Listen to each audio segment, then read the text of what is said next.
ये सरकार रात के 3 बजे तक पूरे देश को जगा करके संसद में अपने ही नागरिकों को नीचा दिखाने के लिए वक्फ बिल ला रही थी, तो उधर रात के 1:30 बजे अमेरिका हम पर 26% टैरिफ लगा रहा था कि मैं आज जद पे हूं तो इतना खुशगुमान न हो, मैं आज जद पे हूं तो इतना खुशगुमान न हो, चराग सबके बुझेंगे हवा किसी की नहीं। धन्यवाद मोदी जी, क्या बढ़िया सौगातें मोदी दे रहे हैं आप। पहले हमें गुजराते मोदी दिया, आप सौगातें मोदी दे रहे हैं। सरकार ने इस बिल का नाम उम्मीद रखा है। मंत्री जी कल से इसे देश के मुसलमानों के लिए नई उम्मीद बता रहे हैं। नहीं मंत्री जी, न तो ये बिल मुसलमानों के लिए नई उम्मीद है और न ही उम्मीद की नई किरण। और मंत्री जी, मैं इस सदन में अलल ऐलान ये कहता हूं कि जब भी इस देश की जमीन को लहू की जरूरत होगी, आपसे 2 कदम आगे इमरान खड़ा मिलेगा, ये मैं आपसे यकीन दिलाते हुए कह रहा हूं। नीतीश कुमार जी हो, चंद्रबाबू नायडू जी हो, चिराग पासवान जी हो, जयंत चौधरी जी हो, देवे गौड़ा जी हो, जीतन राम मांझी जी हो, सबको समझना पड़ेगा कि जब जंगल में आग लगती है तो न वो बरगद बचते हैं जो हवा को आंधी में तब्दील करते हैं, न वो बांस बचते हैं जो आपसी रगड़ से चिंगारी पैदा करते हैं। अस्सलाम वालेकुम। तो दोस्तों, आप लोगों ने अभी शुरू में इमरान प्रतापगढ़ी का जो छोटा सा वीडियो क्लिप देखा है, ये वीडियो मैं आप लोगों को आगे पूरा दिखाने वाला हूं, जो इस वक्त सोशल मीडिया पर आग की तरह वायरल हो रहा है। यहाँ दोस्तों, आप सभी को जैसा कि पता है, लोकसभा में वक्फ अमेंडमेंट बिल पास हो चुका है। आप तक ये खबर अब तक पहुँच चुकी होंगी कि वक्फ अमेंडमेंट बिल लोकसभा में पास हो चुका है और कल राज्यसभा में वक्फ अमेंडमेंट बिल को पेश किया गया है। तो आप ये भी जानते हैं कि राज्यसभा के मेंबर इमरान प्रतापगढ़ी है। राज्यसभा में कल इमरान प्रतापगढ़ी इतना ख़तरनाक गरजे है, पूरी संसद को उन्होंने हिलाकर रख दिया है। वक्फ अमेंडमेंट बिल जो मुसलमानों के लिए ख़तरनाक है, उन्होंने इसके नुकसानात बताए और साथ साथ इस बिल को लाकर मुसलमानों से बीजेपी सरकार उनके हक को छीनना चाहती है, उनकी ज़मीनों पर कब्ज़ा करना चाहती है, उनकी प्रॉपर्टी संपत्ति को मोदी सरकार अपने अंडर में लेना चाहती है। तो बहुत ही भयंकर तरीके से इमरान प्रतापगढ़ी जो है भरे संसद में जो है भड़के और किस तरह से मोदी अमित शाह जी को उन्होंने खरी खोटी सुनाई है। मैं आप लोगों को इमरान प्रतापगढ़ी का पूरा वीडियो क्लिप दिखाऊंगा, लेकिन वीडियो दिखाने से पहले आप सभी से रिक्वेस्ट करना चाहूँगा, प्लीज़ इस वीडियो को ज़रूर लास्ट तक देखिए और जितना हो सके इस वीडियो को ज़्यादा से ज़्यादा शेयर ज़रूर कीजिए। तो आइए सबसे पहले ये वीडियो क्लिप देखिए, फिर आगे बात करते हैं। हम ही को कातिल कहेगी दुनिया, हमारा ही कत्लेआम होगा, हम ही कुएं खोदते फिरेंगे, हम ही पे पानी हराम होगा। सभापति महोदय, सन 1947 में दिल्ली की जामा मस्जिद की तारीखी सीढ़ियों पर खड़े होकर के भारत रत्न मौलाना अबुल कलाम आजाद साहब ने कहा था कि मुसलमानों कहां जा रहे हो, यह है तुम्हारा मुल्क, यहां तुम्हारे आबाओ अजदाद की कब्रें हैं। उस वक्त मौलाना आजाद की ये सदाएं सुन करके लोगों ने अपने सरों की गठरियां उतार करके रख दी थी। आज उसी दिल्ली में मौजूद देश की संसद में एक बिल आया है जो हमसे उसी जामा मस्जिद की सीढ़ियों के सबूत मांगेगा, जो उन्हीं सीढ़ियों के पास अपनी कब्र में सोए हुए मौलाना आजाद को फिर से कब्र से सदा देनी पड़ेगी कि ये जो कब्र है वो मेरी कब्र है, ये किसी सरकार की जागीर नहीं है। सभापति महोदय, मैं जहां खड़ा हूं इसी संसद भवन के सामने सड़क के उस पार अपनी कब्र में सोए हुए भारत के पूर्व राष्ट्रपति फखरुद्दीन अली अहमद की कब्र है। शायद अब उस कब्र से भी सदाएं आए कि ये कब्र मेरी कब्र है, ये सरकार की जागीर नहीं है। सभापति महोदय, मैं वक्फ कानूनों में किए जा रहे संविधान विरोधी बदलावों के खिलाफ बोलने के लिए खड़ा हुआ हूं। संविधान का आर्टिकल 14 हो, 29 हो, 30 हो, चीख चीख कर कहता है कि देश में सब बराबर के हकदार।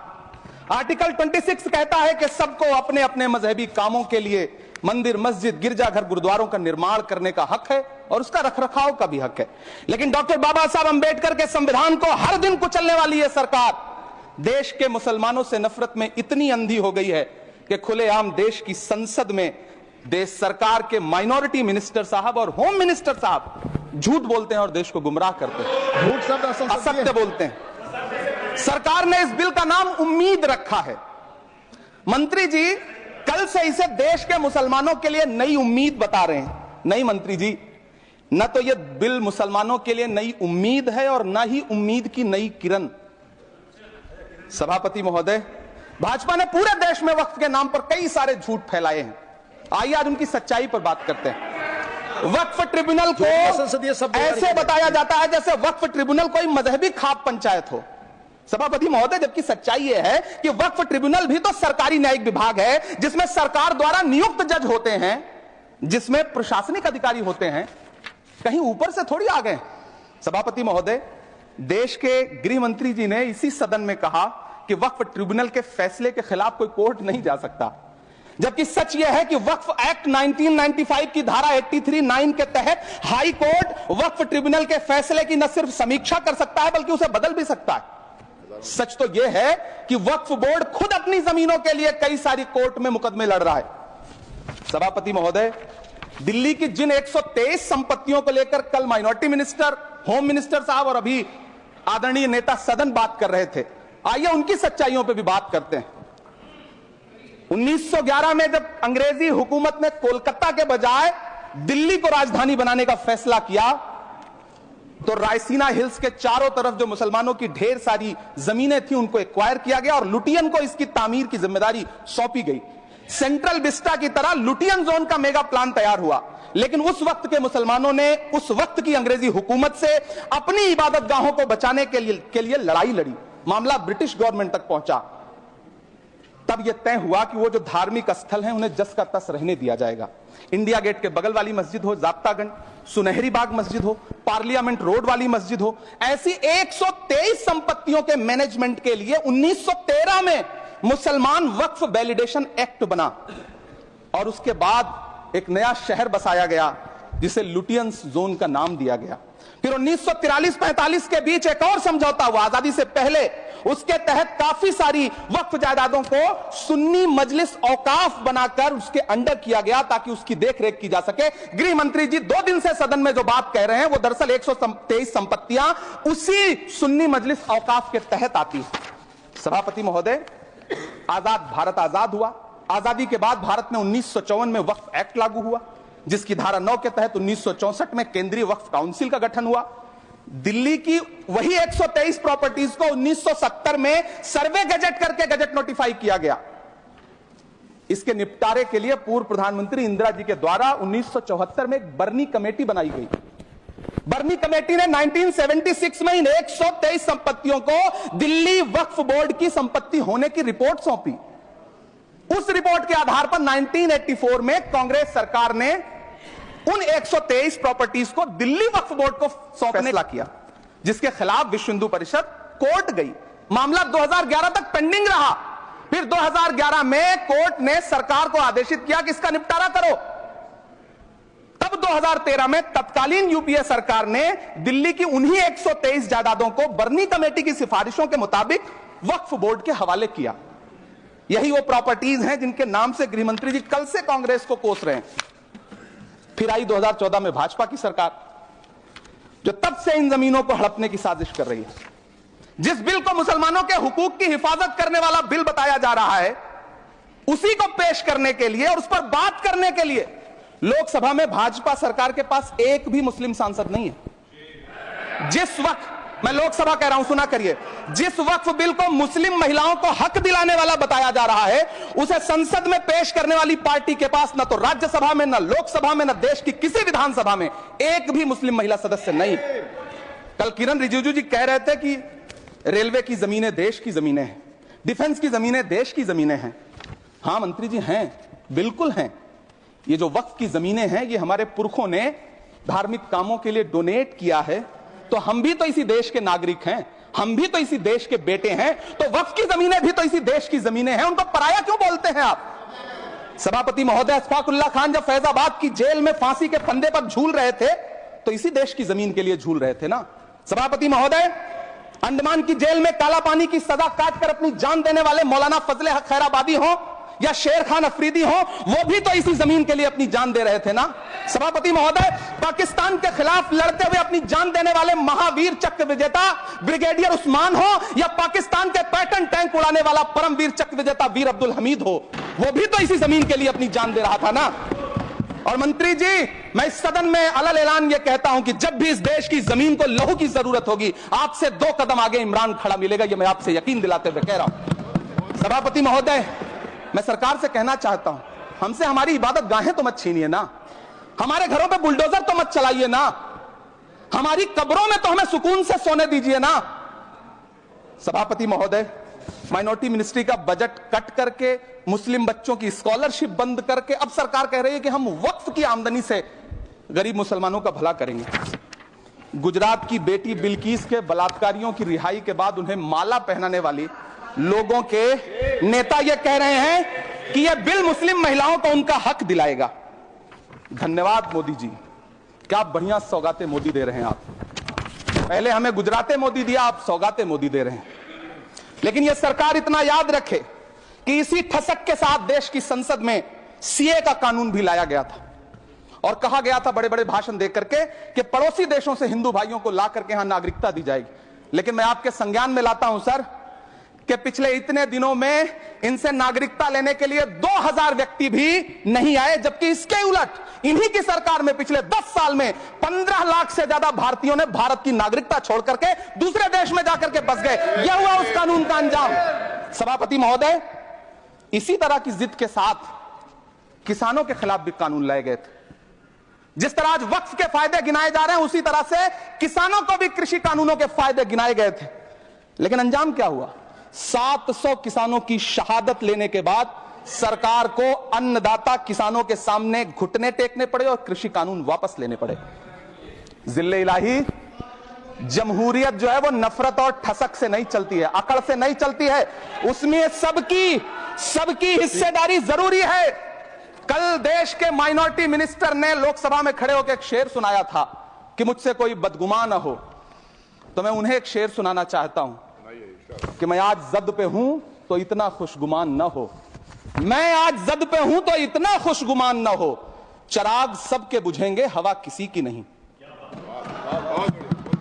नीतीश कुमार जी हो, चंद्रबाबू नायडू जी हो, चिराग पासवान जी हो, जयंत चौधरी जी हो, देवे गौड़ा जी हो, जीतन राम मांझी जी हो, सबको समझना पड़ेगा कि जब जंगल में आग लगती है तो नरगद बचते हैं जो हवा को आंधी में तब्दील करते हैं, ना वो बांस बचते हैं जो आपसी रगड़ से चिंगारी पैदा करते हैं। सभापति महोदय, जब देश को मनमोहन सिंह साहब जैसा काबिल प्रधानमंत्री मिलता है तो देश को आरटीआई जैसा एक्ट मिलता है, सेज जैसा एक्ट मिलता है, मनरेगा जैसा एक्ट मिलता है, लिबरलाइजेशन मिलता है, राइट टू एजुकेशन मिलता है, नेशनल फूड सिक्योरिटी एक्ट मिलता है। लेकिन जब देश को सौगातें मोदी मिलती है तो क्या मिलता है? सीए मिलता है, फॉर्म्स लॉ मिलता है, आर्टिकल 370 मिलता है, इलेक्टोरल बॉन्ड जैसा एक्ट मिलता है और वक्फ अमेंडमेंट एक्ट जैसे बिल देश को मिलते हैं। मुझे तो अपने हमवतन भाइयों से पूछना है कि आपको अपने बच्चों की तरक्की, खुशहाली और नौकरी की दरकार है या फिर मुसलमानों की दान की गई जमीनों को लूट कर धन्ना सेठों को देने की साजिश करने वाले कानून की? सभापति महोदय, यह सरकार रात के 3 बजे तक पूरे देश को जगा करके संसद में अपने ही नागरिकों को नीचा दिखाने के लिए वक्फ बिल ला रही थी, तो उधर रात के 1:30 बजे अमेरिका हम पर 26% टैरिफ लगा रहा था। सरकार की प्राथमिकताएं देश को पता। सभापति महोदय, मैं बहुत भावुक हूं आज और मुझे अच्छा लगा कि आदरणीय नेता सदन जगत प्रकाश नड्डा जी ने बहुत अच्छी बातें भी की, मन से बातें की। क्योंकि उनके नाम में प्रकाश जुड़ा है तो मैं उनमें हमेशा एक रोशनी की किरण देखता हूं। मैं उनके सामने बहुत अदब से यह बात कहना चाहता हूं कि चिरागों के सफर में दबदबा हो आंधियों का तो फिर अंजाम जुल्मत के सिवा कुछ भी नहीं होगा। यह दुनिया नफरतों के आखिरी स्टेज पर है, इलाज इसका मोहब्बत के सिवा कुछ भी नहीं होगा। मैं भावुक हूं, मेरी पलकें गीली हैं। अगर देश की एक बहुत बड़ी आबादी को लगता है कि आप उसका भला करने के लिए नहीं बल्कि उनकी इबादत गाहों, उनकी कब्रिस्तानों, उनकी खानकाहों को बर्बाद करने का बिल ला रहे हैं, तो फिर आप अगर समझाने में नाकामयाब रहे हैं तो यह आपकी नाकामयाबी है। पहले समझाइए, उसके बाद कोई बिल लेकर के आइए, तब शायद हम आपका इतनी पुरजोर तरीके से विरोध ना करें। लेकिन सभापति महोदय, मैं अंत में सिर्फ इतना कहना चाहता हूं कि इस बिल में जो भी पॉइंट्स दिए गए हैं, बॉम्सी पोर्टल देख लीजिए, सरकार का झूठ आपको पकड़ में आ जाएगा। हम डरे नहीं हैं, हम सिर्फ सरकार से अपील कर रहे हैं कि हमें अपना समझिए। हम आपके अपने हैं, इस देश के नागरिक हैं और आप ताकत में हैं, संख्या बल के आधार पर बिल हो सकता है आप पास करा लें। तो जी हाँ दोस्तों, आप लोगों ने इमरान प्रतापगढ़ी का संसद से ये वायरल वीडियो क्लिप देखा है जो इस वक्त सोशल मीडिया पर काफ़ी धमाल मचा रहा है। हर कोई इमरान प्रतापगढ़ी को सैल्यूट पेश कर रहा है, सलाम अर्ज़ कर रहा है। वाकई में उन्होंने किस तरह से भरे संसद में बिना डरे हुए, बिना झिझके हुए अपनी बात रखी है और मुसलमानों के हुकूक़ के लिए, मुसलमानों के तहफ़्फ़ुज़ के लिए पार्लियामेंट के अंदर मोदी और अमित शाह के सामने आँख में आँख डालकर उन्होंने बात की है कि ये बिल मुसलमानों के लिए कितना ज़्यादा ख़तरनाक है और ये बिल मुसलमानों के लिए क्यों लाया गया है, मुसलमानों से ये लोग इनका हक छीनना चाहते हैं। तो इमरान प्रतापगढ़ी ने पूरे राज्यसभा संसद को हिला के रख दिया है। दोस्तों, इमरान प्रतापगढ़ी के इस वीडियो देखने के बाद अब आप क्या कहना चाहोगे तो कमेंट में अपनी राय लाजमी बताइएगा। तो चलिए दोस्तों, इसी तरह की इन्फॉर्मेशन लेकर आपकी खिदमत में एक बार फिर से हाजिर होंगे। जब तक अपना ख्याल रखिए और अपने इस भाई को अपनी दुआ में याद रखिए। अल्लाह हाफिज़।